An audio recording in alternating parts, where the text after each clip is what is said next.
Caros amigos, bem-vindos a mais um episódio de Hoje no Mundo Militar, um canal exclusivamente dedicado à discussão de temas militares atuais.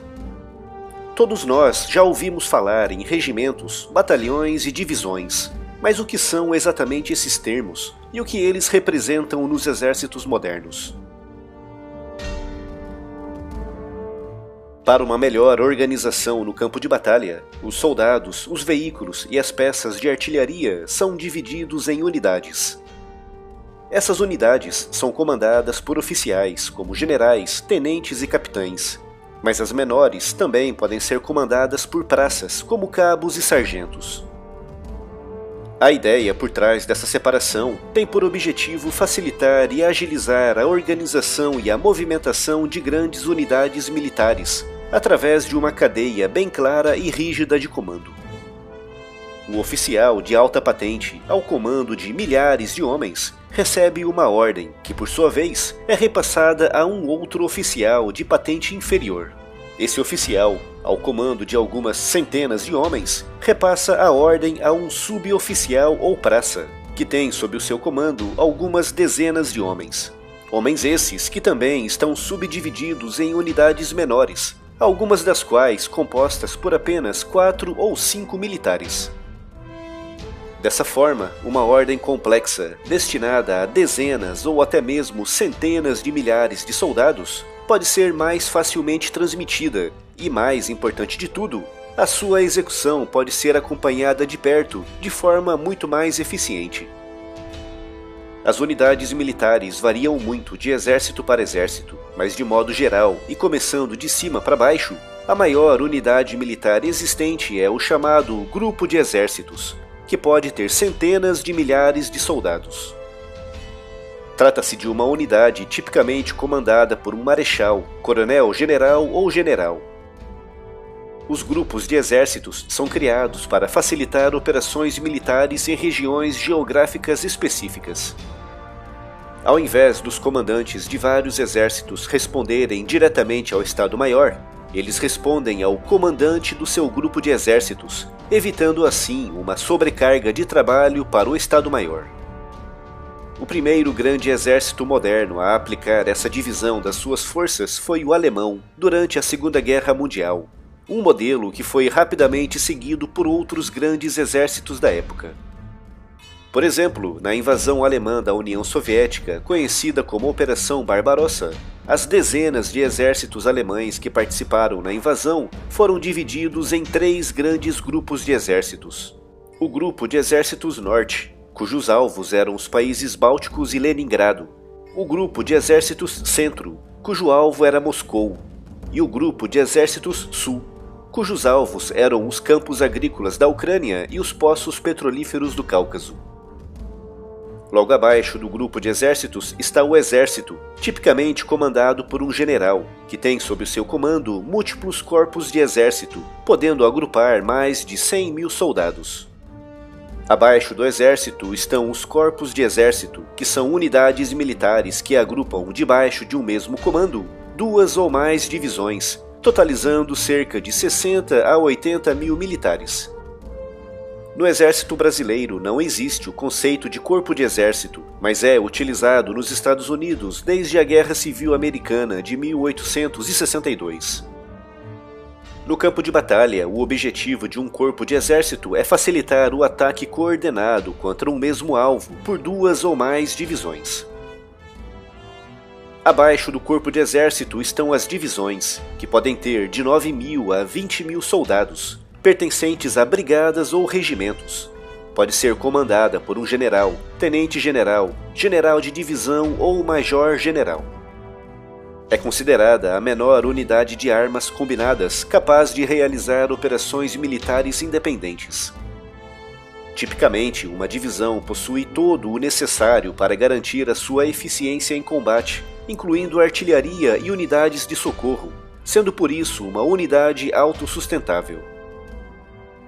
Abaixo da divisão está a brigada, formada por 2 ou mais regimentos ou 3 ou mais batalhões, agrupando cerca de 2 a 5 mil militares, comandados por um major-general, um general de brigada, um brigadeiro-general um brigadeiro ou um coronel.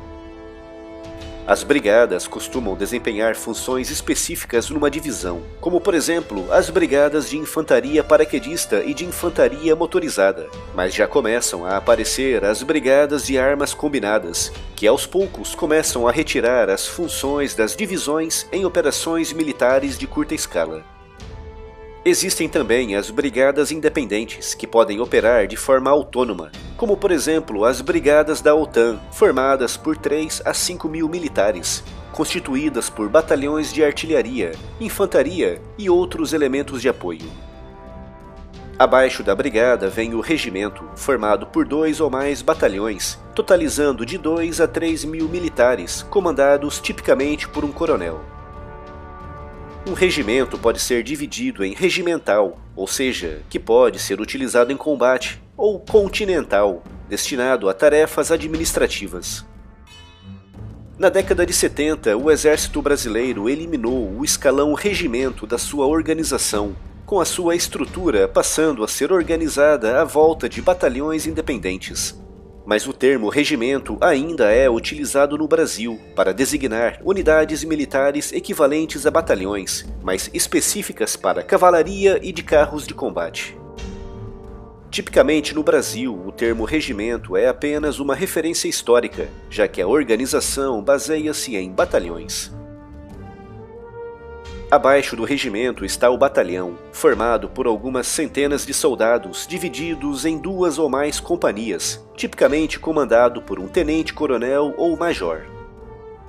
No Brasil, um batalhão é formado normalmente por 3 a 5 companhias e designa armas de infantaria, engenharia, comunicações e as unidades de serviço. As unidades de artilharia com uma organização e dimensão equivalente a um batalhão são chamadas no Brasil de grupos, e as de cavalaria são chamadas de regimento, como referi há pouco. Abaixo do batalhão está a companhia, também chamada de bateria ou esquadrão, composta por até 250 ou 300 soldados, divididos em 2 ou mais pelotões, comandados por um major, um capitão, um tenente ou até mesmo um primeiro-tenente. É considerada a menor unidade de um exército com algum nível de autonomia administrativa e logística, com o comando dessas funções normalmente sendo entregue ao chamado primeiro-sargento, que é o sargento mais graduado da companhia. No Brasil, uma companhia é tipicamente formada por 3 ou 4 pelotões, mais um pelotão de comando e um outro de apoio, normalmente armado com morteiros e canhões antitanque. Abaixo da companhia está o pelotão, formado por 20 a 50 soldados. É a menor unidade militar sob o comando de um oficial, tipicamente um tenente, mas em situações reais de combate pode ser comandada até mesmo por um sargento. Um pelotão é formado por 4 seções ou grupos de combate. Abaixo do pelotão está a seção ou grupo de combate, considerada a unidade tática básica de combate da infantaria, composta normalmente por 8 a 12 soldados, comandados por um terceiro sargento. Abaixo do grupo de combate está a esquadra, tipicamente formada por 3 soldados e um cabo. 2 esquadras formam um pelotão. A esquadra é a menor fração existente no Exército Brasileiro. Portanto, recapitulando, no topo há o grupo de exércitos, que pode chegar a ter 1 milhão de soldados. Abaixo está o exército, que pode ter mais de 100 mil soldados. Depois, o corpo de exército, com 60 a 80 mil soldados. Abaixo temos a divisão, com 9 a 20 mil soldados. Depois, a brigada, com até 5 mil soldados. O regimento, com até 3 mil soldados. O batalhão, que pode ter de 300 a 1.000 soldados. A companhia, com até 250 soldados. O pelotão, cujo número de soldados pode variar entre os 20 e os 60 soldados. A seção ou grupo de combate, com 8 a 12 soldados. E finalmente a esquadra, com 4 soldados. Como referi no início, essa organização varia muito de exército para exército, e até mesmo entre as armas das forças armadas de um mesmo país. Em vídeos futuros, falarei sobre as unidades militares das outras armas das Forças Armadas.